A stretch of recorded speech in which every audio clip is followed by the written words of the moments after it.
As galáxias distantes estão cheias de mistérios. E o homem se pergunta se somos a única espécie inteligente do cosmo. O que está por trás das aparições? Existem regiões do planeta mais propensas a esses incidentes?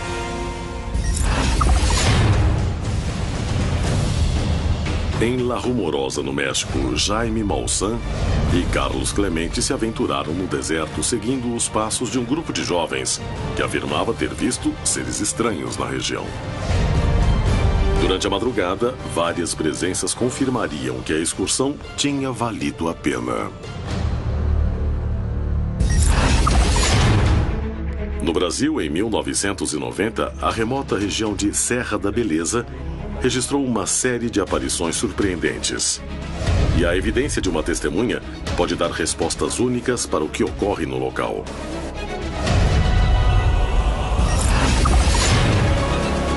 Em 1987, no México, o famoso artista Héctor Gomis estava com amigos em uma estrada quando uma luz estranha cruzou seu caminho.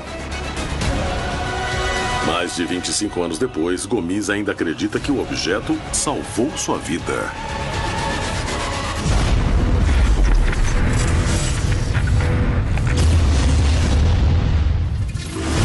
Contato extraterrestre. No episódio de hoje, OVNIs e regiões escolhidas. Se diz, na ufologia, que os casos mais espetaculares ocorrem nas áreas rurais, nas fazendas, nos campos, nas estradas. Há centenas, se não milhares de casos documentados sobre pessoas dirigindo em estradas no meio do nada que viram uma luz forte ou uma nave descendo do céu, às vezes afetando o carro, fazendo com que ele desligasse. Existem muitos casos desse tipo.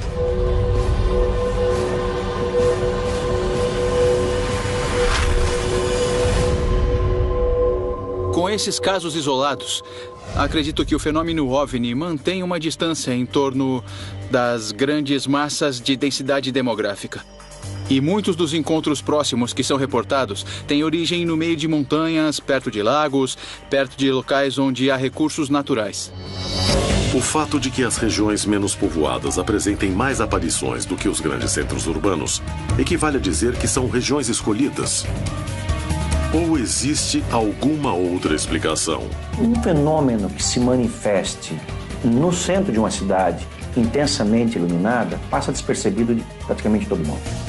Mas esse mesmo fenômeno luminoso, até de menor intensidade, que se manifeste no campo, atrai a atenção de uma testemunha mesmo a quilômetros de distância, por uma questão óptica, meteorológica.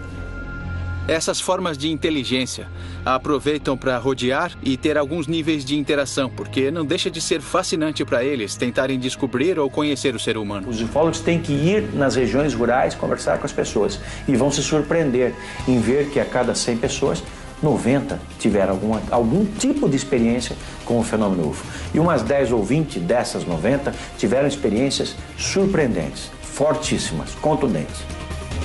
Muitas das histórias que ocorrem nas regiões menos povoadas do continente nos permitem compreender um pouco mais o que está por trás do fenômeno OVNI.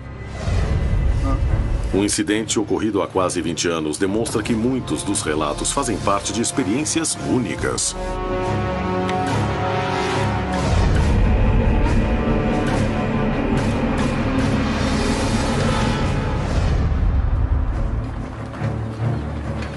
Em 1999, Jaime Maussan e Carlos Clemente foram para o deserto de La Rumorosa, no México, em busca do local onde 3 testemunhas afirmavam ter visto OVNIs. Buscando comprovar a veracidade do relato, eles não imaginavam que acabariam sendo testemunhas do fato mais revelador e impactante de suas vidas.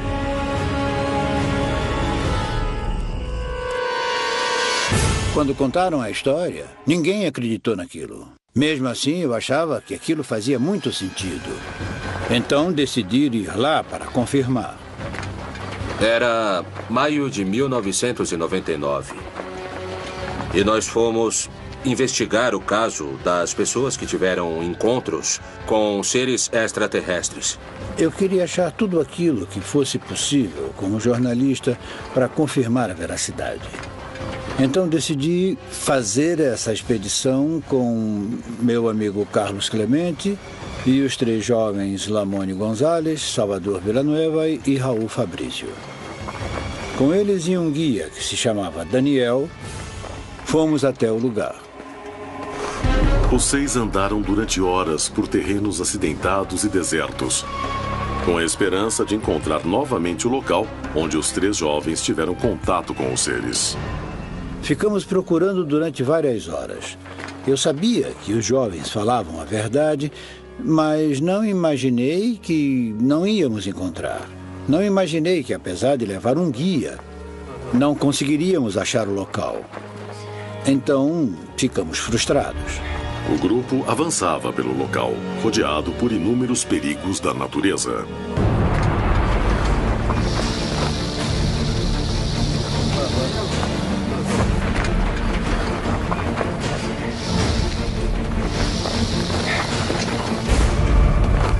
Enquanto procurávamos a árvore, íamos, como chamamos, em fila indiana.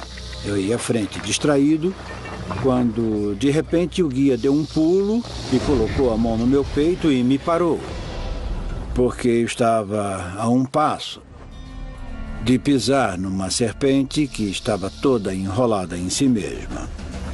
E sempre que lembro daquele dia, agradeço ao Daniel por ter salvo a minha vida. O grupo andou durante mais de 12 horas, mas não conseguiram achar o local onde o fato havia acontecido 2 anos antes. A ameaça da noite, o perigo do deserto, o cansaço e o desânimo os levou a tomar uma decisão. Estava anoitecendo e, cansados, com fome e com sede, decidimos então ir até onde eles tinham acampado, que era um lugar alto, perto do rio, para passar a noite. Ficar por ali para descansar. A ideia era descansar. Quando chegamos lá, estava muito cansado, tremendamente cansado. Então jantamos, depois arrumamos nossas coisas, fizemos a fogueira e foi nessa hora que resolvi dormir para recarregar minha energia.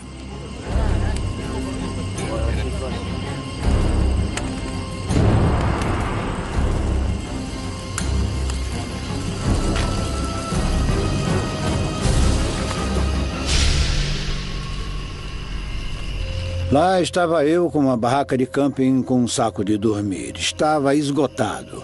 Nós tínhamos passado o dia inteiro procurando a árvore que não conseguimos achar. Até fiquei com dúvidas. Então virei para o lado e dormi.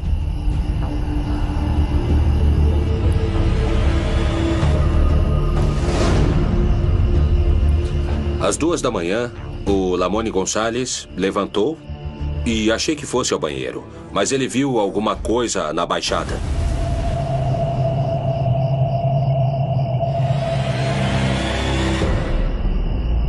Ele começou a falar pra gente, tem algo ali embaixo, vejo alguma coisa.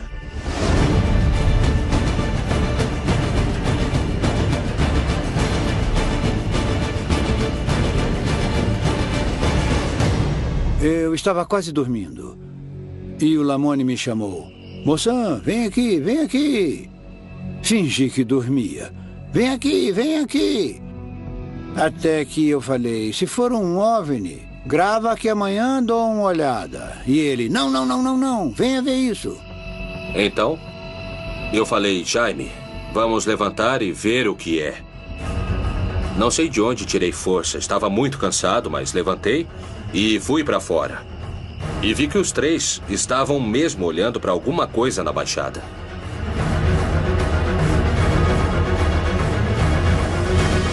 E levantei irritado, porque estava querendo dormir. E quando olhei, não sabia o que era aquilo que estava ali.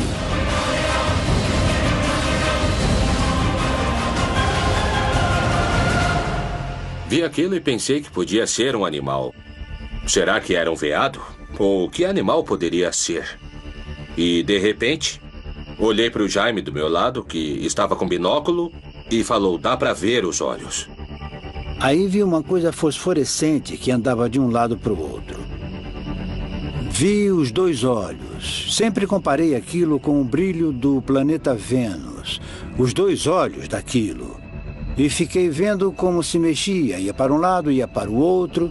Estávamos em uma área bem alta que era de uns 100 metros. Tinha um precipício com rochas, espinhos, ou seja, estava bem distante. E aquilo começou a andar. O que é isso?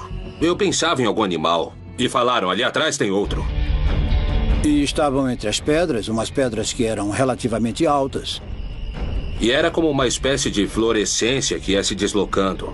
Então na câmera, focou legal. E quando olhei na parte de cima, vi como 2 luzes, como olhos. E aí percebi que não era animal nenhum, nem veado, nem nada disso. Fiquei surpreso e caí na real que era muito estranho.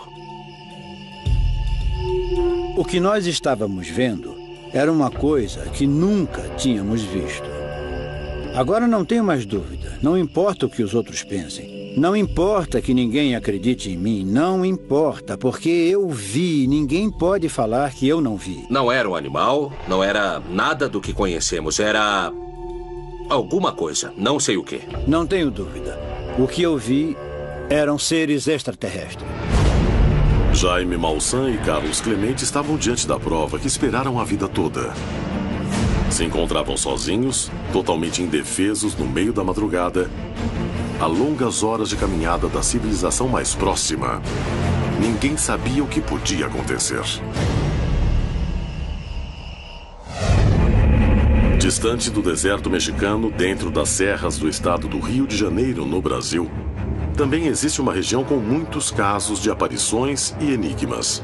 Serra da Beleza. É hora de investigar a área e buscar a verdade por trás dos casos mais inexplicáveis. A jornalista Ana Clara Carvalho seguirá as pistas de um caso bem estranho, que conta com evidência física. O incidente aconteceu em agosto de 2013, durante uma vigília. Júlio Ferri e Arthur Serra sofreram as consequências do que viram. E seus equipamentos foram danificados. Uma das testemunhas diretas do caso aguarda Ana Clara para contar a história e mostrar as provas para a análise. Ana Clara. Em agosto de 2013, nós chegamos na Serra da Beleza por volta das 6 horas. Eu venho fazendo esse trabalho de pesquisa com o Arthur Sérgio, que é uma pessoa que tem muita experiência nessa área. E por volta das 9h30 da noite veio uma luz assim muito forte. Quando chamei a atenção do Arthur para aquela luz, ele pegou o binóculo e começou a observar e falou, pô, é uma luz muito intensa. E eu então, nesse momento, eu fui pegar a câmera. E justamente no momento que eu peguei a câmera, a luz retraiu. E ela depois, quando eu guardei a câmera, ela pegou, voltou, aquela luz bem resplandecente, e dava a impressão de que eles tinham noção de que a gente estava ali naquele local. E passou-se assim, cerca de 30 segundos, ela voltou a apagar e desapareceu. Você tem a câmera aí? Tenho.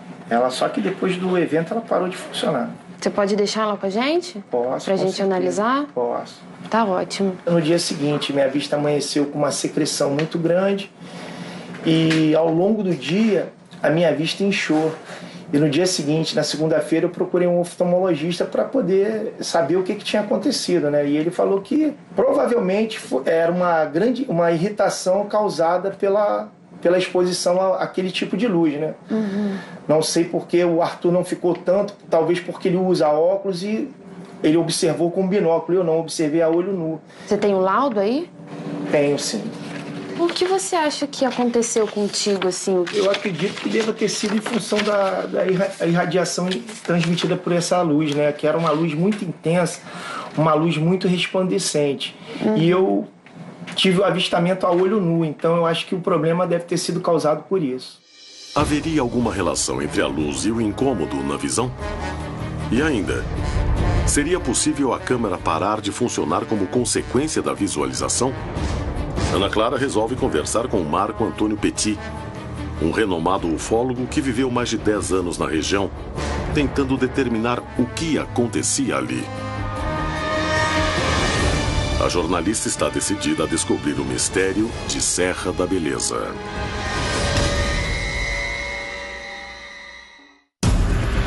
Em La Rumorosa, no México, Jaime Maussan e Carlos Clemente realizavam uma investigação quando encararam a experiência mais estranha de suas vidas. Em Serra da Beleza, no Brasil, Ana Clara Carvalho resolveu descobrir a verdade por trás dos mistérios que ocorrem na região. Em Tepoztlán, no México, o famoso artista Héctor Suárez Gomis se salvou graças a uma luz estranha que cruzou seu caminho.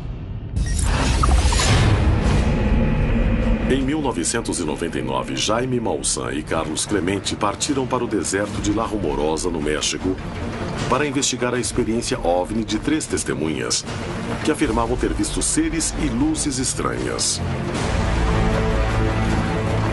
Acompanhados por um guia e pelos 3 jovens, Maussan e Clemente voltaram ao local do fato. Após horas de caminhada tentando encontrar o lugar, o grupo montou acampamento no meio do nada e foi dormir. Poucas horas depois, estranhas silhuetas iluminadas apareceram.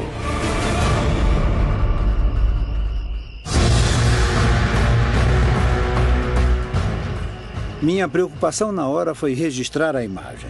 Eu sabia que estava diante de algo verdadeiramente extraordinário.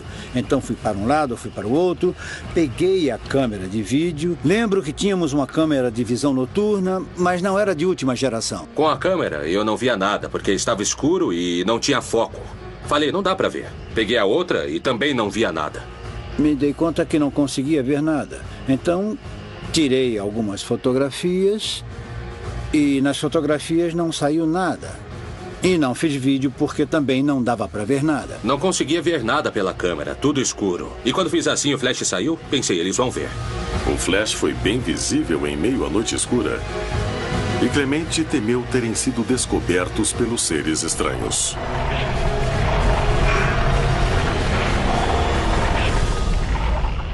Não tirei a foto e deixei no chão.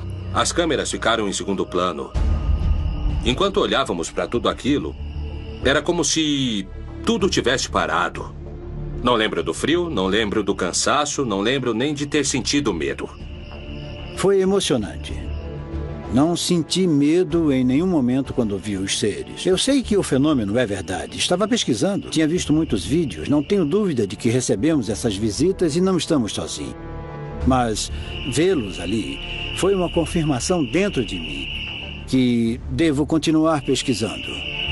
Absorto, o grupo continuava olhando o deslocamento das criaturas estranhas.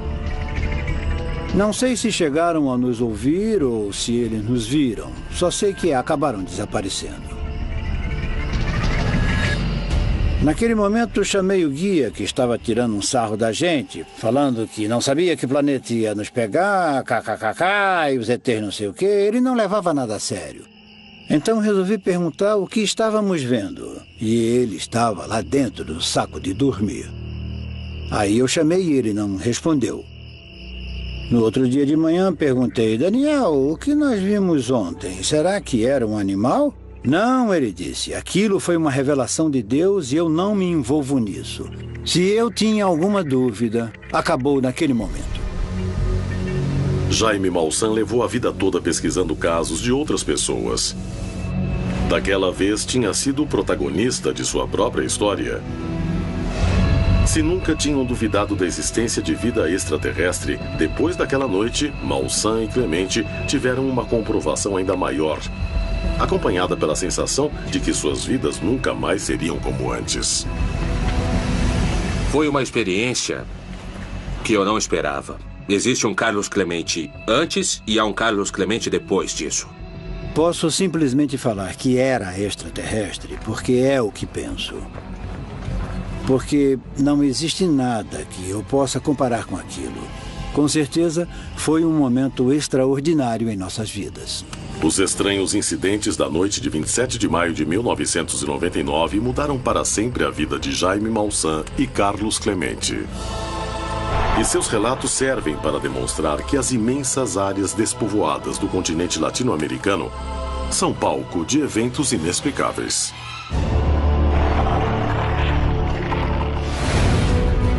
A enorme quantidade de histórias que se repetem dia após dia nessas regiões desabitadas prova que os fenômenos são mais comuns em locais onde não existe poluição visual?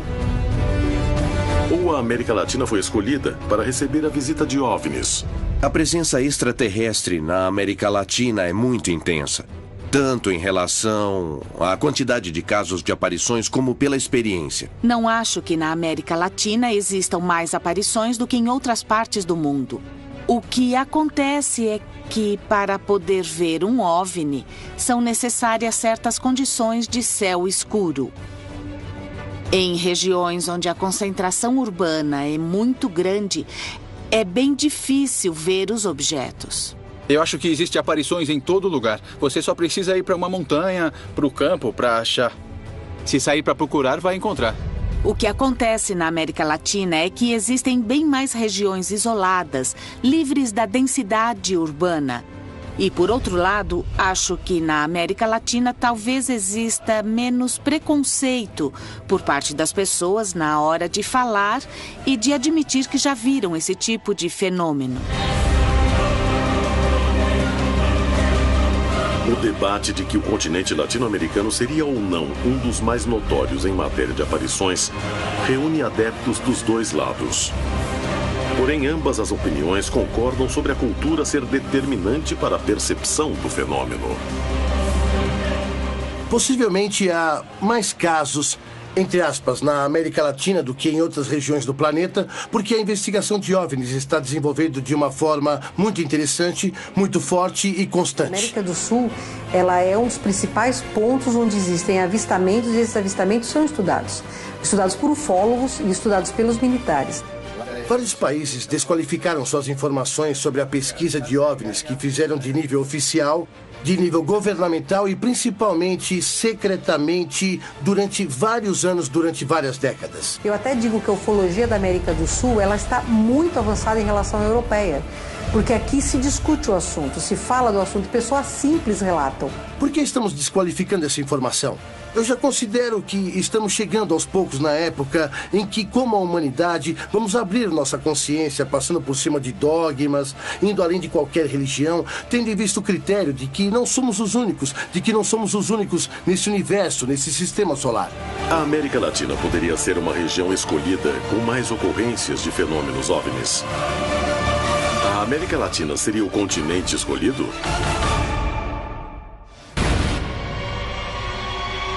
Uma série de episódios ocorridos no Brasil servirá para esclarecer todas as questões que pairam sobre pesquisadores e a população.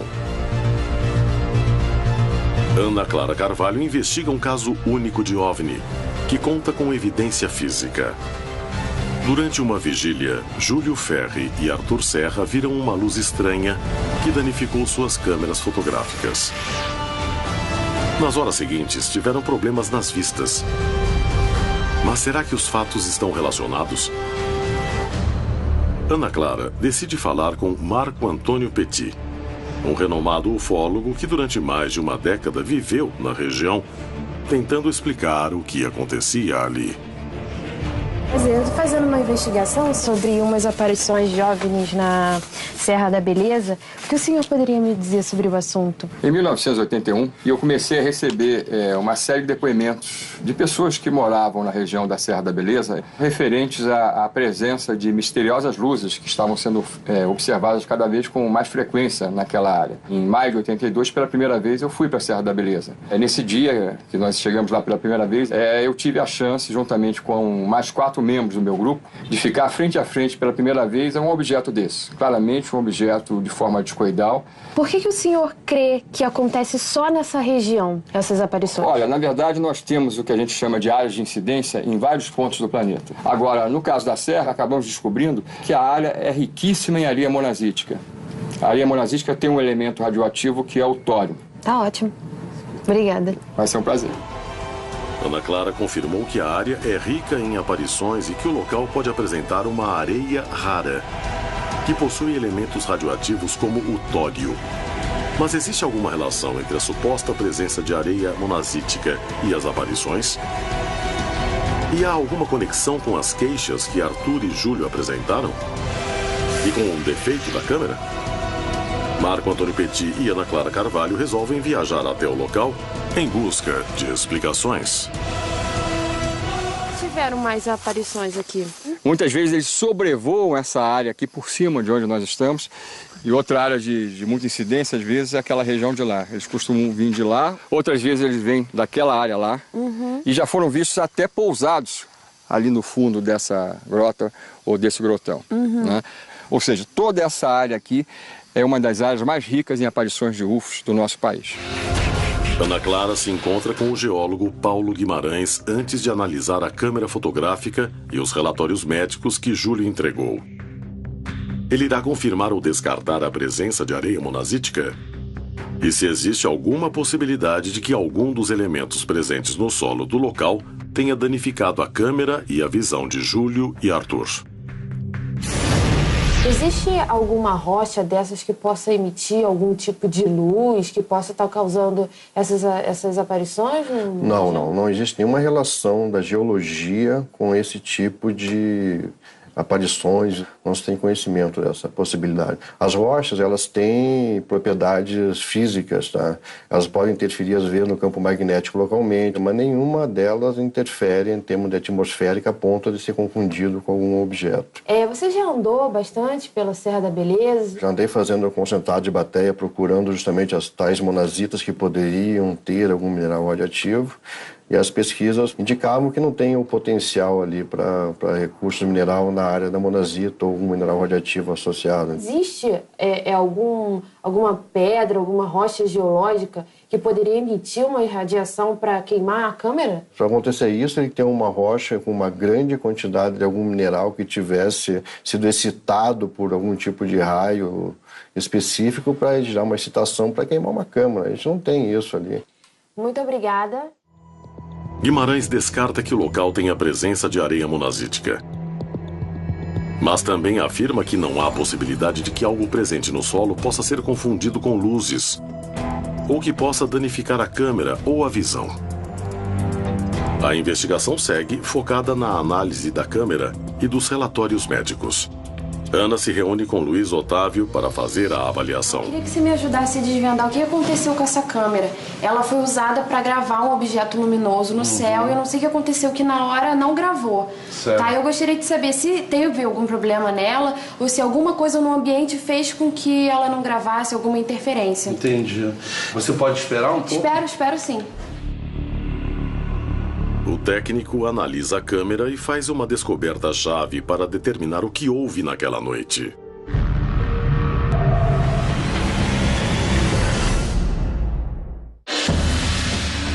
Na América Latina existem regiões onde constantemente acontecem fenômenos OVNIs. Seriam locais escolhidos? Existe algum tipo de explicação? Em Tepoztlán, no México, o artista Héctor Gomis estava acompanhado de 3 amigos quando viveu uma das experiências mais reveladoras de sua vida. Ana Clara Carvalho investiga o incidente de agosto de 2013 que ocorreu em Serra da Beleza, no Brasil. Arthur Serra e Júlio Ferri viram uma luz estranha. A câmera parou de funcionar quando tentaram registrar a imagem. E no dia seguinte, os dois estavam com problemas de visão. Existe algo estranho na região? A luz, a máquina com problema e as queixas nos olhos estariam relacionados? Um geólogo confirmou que não há nada no solo do local que possa ser confundido com luzes, danificar câmeras ou prejudicar os olhos. Ana levou a câmera para um especialista analisá-la e sua resposta ajudará a entender o que acontece na região. A câmera não liga. Eu acho que ela sofreu alguma interferência, alguma coisa eletromagnética, alguma coisa desse tipo, porque não foi calor. Alguma coisa no ambiente realmente interferiu na câmera e a câmera foi danificada. Que tipo de coisa pode ter interferido? Talvez alguma radiação, alguma coisa desse tipo. Mas de danificar teria que ser muito forte. Teria que ser algum campo eletromagnético muito forte para poder fazer um dano. Como foi feito? Como foi feito na câmera, exatamente. Tá ok, obrigada. A análise revela que algo externo afetou a câmera. O especialista afirma que pode ter sido algum tipo de magnetismo ou radiação. um geólogo confirmou que não há nada na região capaz de provocar isso. Será que a causa do dano à câmera é o mesmo que afetou a visão de Arthur e Júlio? Ana viaja a São Paulo para saber como o problema que ocorreu nos olhos dos dois pode ter sido causado e fala com Mauro Campos, médico oftalmologista. Então, doutor, eu tô aqui para investigar um caso do Júlio. Ele foi exposto a uma luz muito forte e o oftalmologista dele atestou que era conjuntivite. Eu queria que o senhor pudesse me explicar o que causou isso. Pelo laudo, eu não consigo dizer com certeza o que aconteceu com os olhos do Júlio. Mas normalmente, quando o olho é submetido a uma grande quantidade de energia luminosa, ele pode apresentar alguns problemas. A luz tem uma parte que é invisível, principalmente a luz ultravioleta é a que causa maiores danos para o olho. Quanto mais curta a energia luminosa, maiores danos ela pode provocar para o olho humano. E se essa energia é muito intensa em curto intervalo de tempo, o dano é ainda maior. E qual o tipo de luz que causa conjuntivite?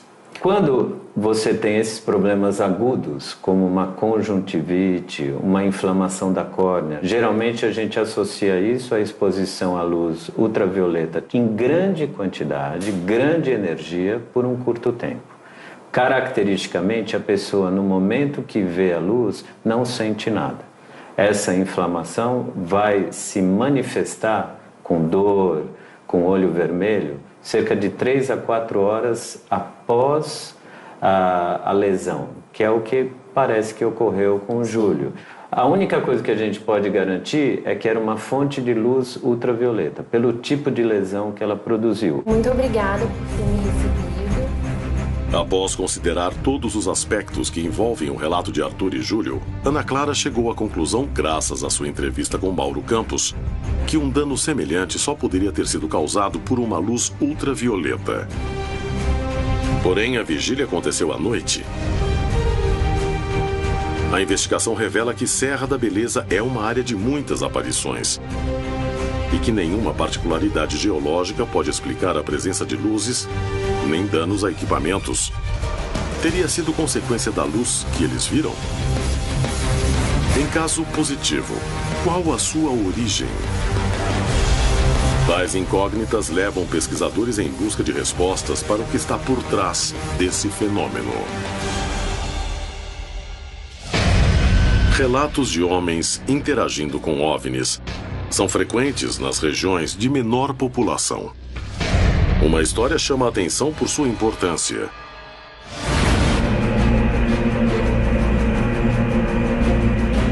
Em 1987, o famoso artista mexicano Héctor Gomis e 3 amigos estavam prestes a viver uma experiência que os deixaria à beira da morte.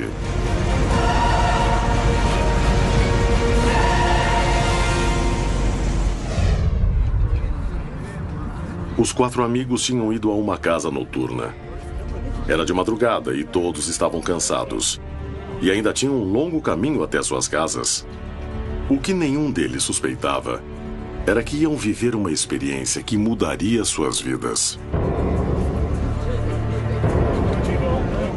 Aproximadamente entre 4h30 e 5 da manhã, nós saímos, 3 amigos e eu, de um clube muito famoso em Cuernavaca. Nós éramos adolescentes rebeldes. Os 4 jovens voltavam para casa depois de uma noite de balada. Um típico passeio adolescente que faziam todos os fins de semana. Porém, aquela noite guardava algo muito misterioso. Todos estavam cansados e queriam chegar logo em suas casas. 2 irmãos iam atrás e eu ia no banco do passageiro. Era o caminho da minha casa em Cocoyoc. Uma simples escolha os levava para um grande perigo. Tem 2 jeitos de voltar para Cocoyoc. Pela estrada de Cuernavaca ou por uma rodovia, uma expressa muito perigosa que se chama Canhão de Lobos. Dá mais volta aí pela estrada e como a gente queria chegar rápido, nós fomos pela rodovia. Aproveitando que o carro era novo, o jovem que dirigia acelerava em alta velocidade pela estrada perigosa. A gente falava das meninas que conhecemos, dos planos para o dia seguinte. A gente estava conversando sobre coisas que normalmente adolescentes falam quando saem. E de repente, alguma coisa chamou a minha atenção. Alguma coisa que acendia e apagava. A estranha visão surpreendeu Hector e chamou sua atenção. Não parecia a luz de um avião, nem a luz de uma torre de rádio que fica acendendo e apagando. Não. Era uma coisa completamente diferente. Era uma luz amarelada, num formato oval. Estava meio escura e começou a se iluminar por dentro. Era como se a gente colocasse uma lanterna dentro de um globo amarelado e brilhava bastante. E eu fiquei surpreso e eu falei, vocês viram isso? O que é isso? Hector ficou muito surpreso diante do que via. Enquanto os demais procuravam encontrar uma explicação. Ah, deve ser um avião. Mas como que vai ser um avião? Olha só o formato disso. Tem uma forma... Não tinha uma forma muito clara, sabe? E era iluminada por dentro. Olha que lindo, o que é isso? Então eu falei, breca, diminui a velocidade pra gente poder ver melhor. E a gente diminuiu. A gente foi devagar e era incrível. Eu nunca tinha visto nada igual. Que loucura. A insistência de Hector de pararem o carro para observar a luz os colocaria diante de um estranho perigo. A gente parou o carro e todo mundo que estava lá atrás, todo mundo que estava sonolento, desceu também. E eles se surpreenderam com a luz.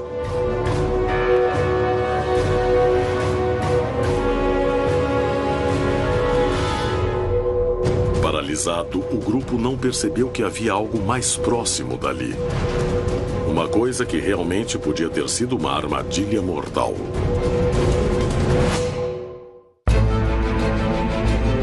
Em 1987, o famoso artista mexicano Héctor Gomis e 3 amigos voltavam para casa após uma típica balada adolescente. O motorista dirigia em alta velocidade um carro 0 km. Os 4 iam conversando sobre o passeio, quando Hector notou que uma luz estranha se movia no céu. O OVNI os acompanhou durante uma parte do percurso e ele quis parar o carro para ver melhor o que era. A simples decisão estava prestes a mudar suas vidas para sempre.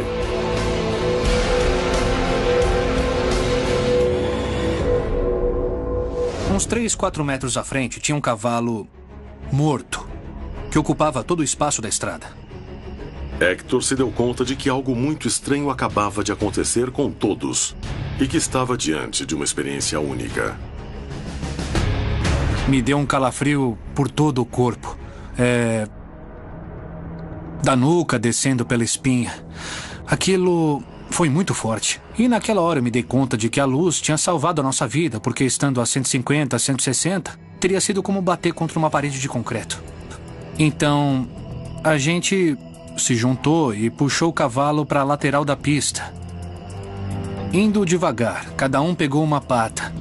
Até que a gente conseguiu puxar ele para o acostamento. A gente foi de pouquinho em pouquinho, puxando o cavalo para o lado, para que ninguém batesse o carro nele. Depois de tirar o cavalo, a gente ficou parado ali.